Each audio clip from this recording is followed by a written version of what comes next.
십자가의 은혜란 바로 죄와 죽음으로부터의 해방, 자유라고 하겠습니다. 갈라디아서는 그리스도인의 자유에 대해서 말씀하고 있습니다. 거짓된 내용으로부터, 억압으로부터의 자유죠. 또 죄로부터 자유에 대해서 말씀하고 있습니다. 오늘 우리가 읽은 이 갈라디아서 마지막 부분입니다. 갈라디아서는 예수 그리스도의 십자가의 은혜를 강조합니다. 오직 우리는 십자가의 은혜로만 구원을 받습니다. 다른 그 무엇도 우리를 구원에 이르게 할 수 없습니다. 이거를 강조하죠. 그러다가 이제 마지막 부분에서 십자가의 은혜를 아는 사람들은 어떻게 살아야 하느냐에 대해서 이제 5장과 6장에서 우리가 성령의 인도하심을 따라 성령의 능력으로 하나님이 주신 자유를 다른 사람들을 섬기고 사랑하는 일로 사용을 해라. 그래서 삶에 대해서 강조를 했습니다. 그래서 짐을 서로 지라 이렇게 얘기를 했습니다. 그러면서 이제 마지막 부분에서 다시 본질로 핵심으로 돌아옵니다. 십자가의 은혜를 자랑하라. 이것이 오늘 마지막 내용이라고 하겠습니다. 6장 11절에 보면 내 손으로 너희에게 이렇게 큰 글자로 쓴 것을 보라. 무슨 얘기 같아요? 이게 무슨 말인 것 같습니까? 내 손으로 너희에게 이렇게 큰 글자로 쓴 것을 보라. 사도 바울은 시력이 좋지 않았습니다. 그래서 바울이 쓴 편지는 바울이 직접 손으로 쓰지 않고 바울이 주로 말로 불러주고 그것을 기록한 사람이 따로 있었습니다. 그러니까 이 헬라어는 상당히 논리적인 글이고 헬라어 문장은 매우 논리적입니다. 이런 논리적인 글을 그가 말로 불러서 다른 사람으로 하여금 대신 쓰게 했다는 게 대단한 거죠. 그렇지 않습니까?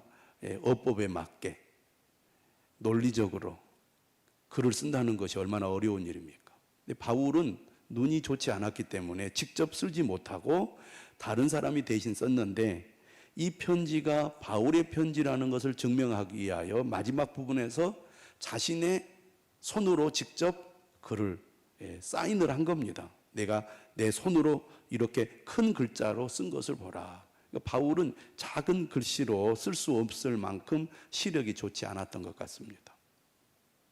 그러면서 이제 12절 이하에서 바울이 무슨 얘기를 하느냐? 할례를 받아야 된다고 주장하는 유대주의자, 율법주의자를 향하여 다시 한번 언급을 하고 있습니다. 물은 육체의 모양을 내려 하는 자들이 억지로 너희에게 할례를 받게 함은 그들이 그리스도의 십자가로 말미암아 박해를 면하려 함뿐이라. 그러니까 할례를 받으라고 강요하는 사람들이 바로 유대주의자들인데 이들로 인해서 십자가의 복음이 흔들리고 훼손이 되기 때문에 바울은 이들에 대해서 계속 문제 제기를 했던 거죠. 그런데 이 사람들은 할례를 받은 것을 자랑스럽게 여긴 겁니다. 우리도 할례를 받았다. 이 말은 무슨 말이냐면 당시 대다수의 유대인들에게 같은 하나님을 믿는 사람으로서 우리도 당신들과 똑같이 할례를 받은 사람이요 아브라함의 자손이라고 내세우면서 그들의 박해를 면하려고 했다는 것입니다. 그러니까 기독교 이 초기 역사에는 먼저 유대인들의 박해가 있었어요. 로마의 박해 이전에 유대인들이 그리스도인들을 박해를 했습니다. 그래서 유대주의자들은 우리도 당신과 똑같이 하나님의 언약 백성이요 아브라함의 자손으로서 우리도 할례를 받았습니다. 이렇게 주장함으로써 박해를 면하려고 했다는 것입니다. 그런데 13절에 뭐라고 얘기하냐면 할례를 받은 그들이라도 스스로 율법은 지키지 아니하고 너희에게 할례를 받게 하려 하는 것은 그들이 너희의 육체로 자랑하려 함이라. 그러니까 할례를 받는다는 것은 곧 율법을 지킨다는 것을 의미하는데 실제로 그들은 할례를 주장하면서도 율법을 온전히 지키지 않고 있었다는 얘기입니다. 그러니까 앞뒤가 맞지 않는다는 얘기죠. 다시 말하면 우리는 할례를 받은 자라고 자랑하기 위해서 할례를 주장한 것에 불과하다는 것입니다. 근데 할례가 결코 구원의 조건이 되지 못한다. 그 얘기를 하는 거죠. 그러면서 14절에 이렇게 얘기합니다. 한번 읽어보겠습니다. 시작. 그러나 내게는 우리 주 예수 그리스도의 십자가에 결코 자랑할 것이 없으니 그리스도로 말미암아 세상이 나를 대하여 십자가에 못 박히고 내가 또한 세상을 대하여 그러하니라. 바울은 여기서 중요한 얘기를 합니다. 나는 오직 우리 주 예수 그리스도의 십자가 외에는 결코 자랑하지 않겠습니다. 오직 십자가만 자랑하겠습니다. 우리가 예수 그리스도를 믿는다는 것은 나는 십자가만 자랑하겠습니다 라고 고백하는 것이라고 할 수 있겠습니다. 여러분, 사람들은 무엇을 자랑하며 삽니까? 첫째는 학벌을 자랑하죠. 그래서 나는 다른 사람보다 더 좋은 학벌을 가지고 있다. 더 많은 지식을 가지고 있다. 더 많은 학위를 가지고 있다. 이것을 매우 자랑스럽게 여깁니다. 우리나라 사회는 학벌이 매우 중요한 사회입니다. 그 사람의 됨됨이나 그 사람의 능력 이전에 그 사람이 어느 대학교를 나왔느냐, 어느 학부를 나왔느냐, 이것을 가장 중요하게 여깁니다. 그래서 그 사람을 알아보지도 않고 어떤 학벌을 가지고 있느냐를 보고 그 사람을 평가하고 판단하는 사회가 우리나라죠. 학벌이 중요하다고 말입니다. 또 어느 직장에 다니느냐, 대기업에 다닌다. 또 우리가 국가 공무원이나 또 국가기관의 중요한 직책을 가지고 있을 때도 이 사람이 예를 들면 사법고시를 통과한 판사나 검사다. 그러면 사람들은 다 그 사람을 높이 봅니다. 공무원이어도 행정고시를 통과해서 고위 공무원이다. 그러면 사람들은 특별하게 보는 거죠. 학벌을 얼마나, 직업을 얼마나 중요하게 여깁니까? 지금 우리 사회의 문제가 뭡니까? 똑똑하고 공부 잘하는 학생들을 모조리 다 의대를 보내려고 하는 문제가 우리나라의 지금 심각한 문제 중에 하나죠. 의사가 되면 그 사람은 보통 사람들과는 전혀 다른 사람으로 인정을 받게 됩니다. 또 얼마나 재산을 많이 가지고 있느냐, 어느 집에 사느냐, 똑같은 집에 똑같은 재산과 집을 가지고 있어도 어디에 사느냐, 이것도 중요합니다. 똑같이 돈이 많아도 강남에 사느냐, 강남이 아닌 곳에 사느냐, 엄청난 차이가 있습니다. 같은 강남이어도 강남 중에 또 중요한 이 지역들이 있죠. 이러한 것들이 사람들의 자랑거리입니다. 그러니까요, 여기에 여러분들이 한두 가지만 해당된다고 생각을 해보세요. 학벌이 높거나 직장이 좋거나 또 재산이 많거나. 그러면 여러분도 모르는 사이에 어깨가 으쓱 올라가면서 목에 힘이 딱 들어갈 것입니다. 그 여러분들을 대하는 사람들의 벌써 태도와 눈빛이 달라질 거예요. 우리 교회에 그런 사람들이 오신다. 그러면 많은 사람들로부터 환영을 받을 것입니다. 잘 오셨습니다. 당신이 우리 교회에 왔기 때문에 우리 교회가 격이 높아질 것입니다. 이렇게 사람들이 말할 거라고 말해요. 또 명예를 얼마나 중요하게 여깁니까? 박사학위를 받는다든지, 여러분이 만약에 노벨상을 받았다고 생각을 해보세요. 미국 아카데미에서 어떤 높은 시상을 여러분들이 했다고 생각을 해보세요. 수상을 했다고 생각을 해보세요. 아마 우리 교회에 그런 사람 한 사람만 있어도 현수막을 크게 붙여가지고 우리 교회가 이런 사람이 있는 교회입니다라고 자랑할지 모릅니다. 권력이 얼마나 대단합니까? 권력을 가지고 있느냐, 권력을 빼앗겼느냐. 하루아침에 하늘과 땅, 천국과 지옥이 왔다 갔다 하게 됩니다. 여러분, 우리나라의 여러 교회들 가보면, 큰 교회에 가면 정말 아주 우리나라의 권력자들이 다 있습니다. 부자들이 다 있어요.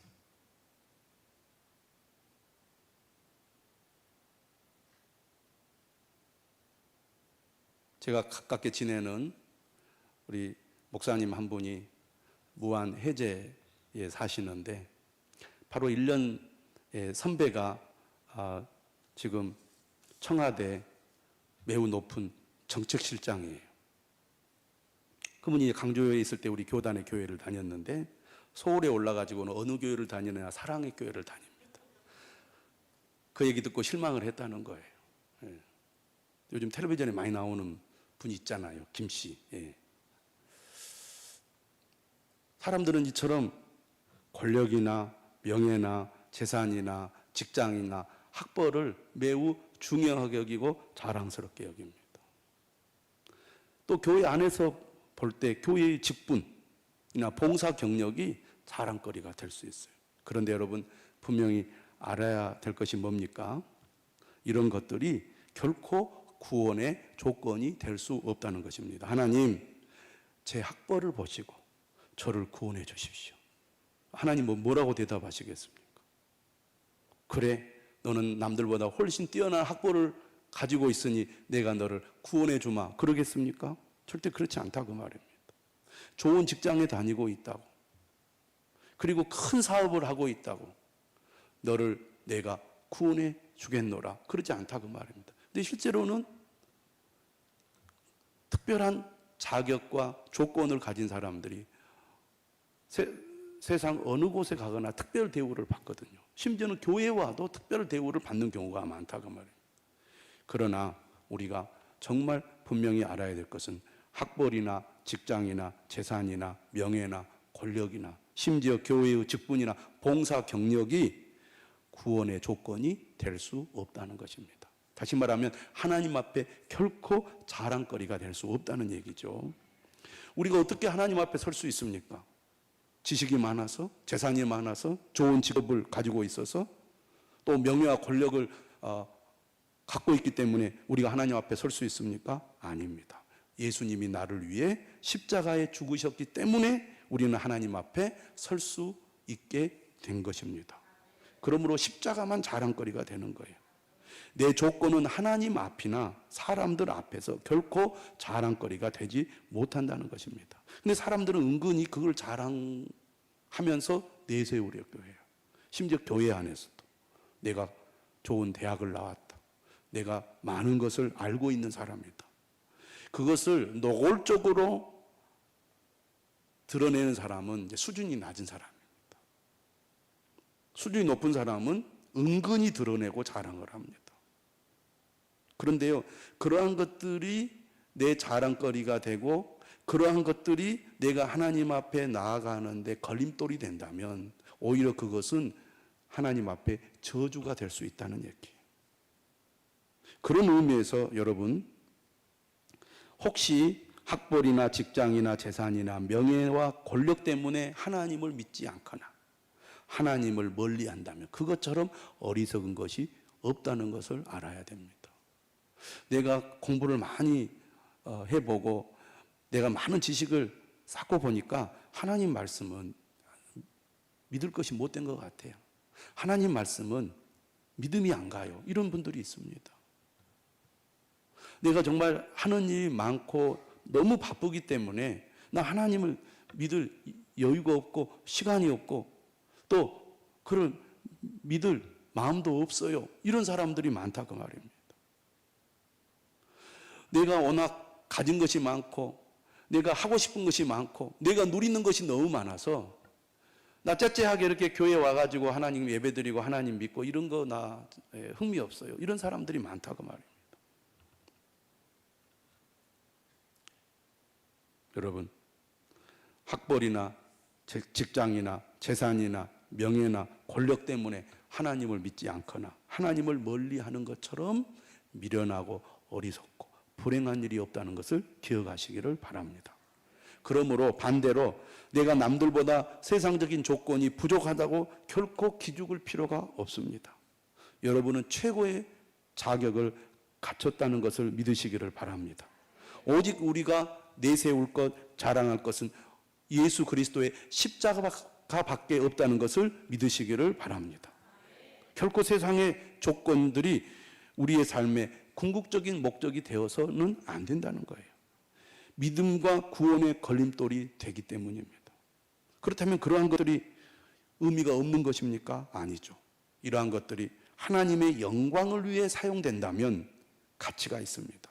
하나님이 여러분에게 주신 많은 은혜와 복, 학벌이나 직장이나 재산이나 명예와 권력을 하나님의 영광을 위하여 사용한다면 그것은 가치가 있습니다.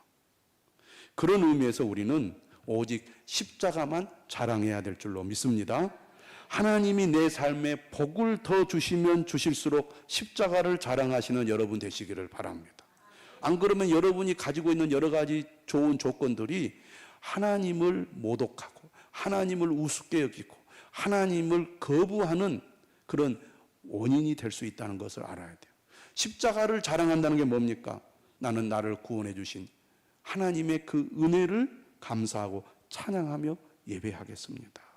나는 오직 나를 구원해 주신 십자가만 바라보며 주님을 가까이 하겠습니다. 내 삶에 어려움이 있지만 나는 십자가의 은혜를 주신 하나님께서 내 삶의 모든 문제 또한 도와주실 것을 굳게 믿고 하나님께 구하는 삶을 살아가겠습니다. 그게 십자가를 자랑하는 삶인 줄 믿습니다. 오늘 6장 14절 뭐라고 말합니까? 그러나 내게는 우리 주 예수 그리스도의 십자가 외에 결코 자랑할 것이 없으니 그리스도로 말미암아 세상이 나를 대하여 십자가에 못 박히고 내가 또한 세상을 대하여 그러하니라. 나는 세상에 대해서는 죽은 자라는 것입니다. 세상이 나를 볼 때도 죽은 자로 여길 거라는 거죠. 나는 결코 세상의 것에 휘둘리거나 기죽거나 또 그것을 자랑하는 자가 아니라 오직 십자가만 자랑하는 삶을 살아가겠다는 것입니다. 15절에 분명히 말하죠. 할례나 무할례가 아무것도 아니로되 오직 새로 지으심을 받은 것만이 중요하니라. 우리는 십자가의 은혜로 새로운 피조물, 새로운 존재가 되었습니다. 우리 모두 할례를 받은 자나 받지 않은 자나 권력이 있는 자나 명예가 있는 자나 그렇지 않은 자나 돈이 많은 자나 지식이 많은 자나 그렇지 않은 자나 우리는 다 예수 그리스도 안에서 새로 지으심을 받은 새로운 존재라는 거예요. 그래서 우리는 그리스도 안에서 하나요. 그리스도 안에서 우리는 동등한 자라는 것입니다. 그러므로 우리는 오직 십자가만 자랑해야 될 줄로 믿습니다. 17절에 바울이 이렇게 얘기해요. 이후로는 누구든지 나를 괴롭게 하지 말라. 내가 내 몸에 예수의 흔적을 지니고 있노라. 여기서 흔적이라는 것을 헬라어로 스티그마라는 단어인데요. 노예들을 이렇게 사서 노예로 이렇게 이제 삼을 때 이렇게 낙인을 찍어 가지고 이 사람은 우리 종이다, 내 종이다 이렇게 하는 게 흔적입니다. 사도 바울은 복음을 전하면서 많은 고난을 당했어요. 그래서 그 몸에 예수의 흔적이 있었어요. 나는 오직 예수님의 사람입니다. 나는 오직 예수님만 증거하며 예수님만 자랑하며 살아가겠습니다. 예수님이 십자가에 못 박혀 죽으심으로 말미암아 손과 발에 못자국이 있었잖아요. 그런 것처럼 내 몸에도 예수의 흔적이 있습니다. 내가 내세울 것 자랑할 것은 오직 예수님 그 십자가밖에 없습니다. 여러분 그런 믿음으로 살아가는 여러분 되시기를 바랍니다. 우리 주님께서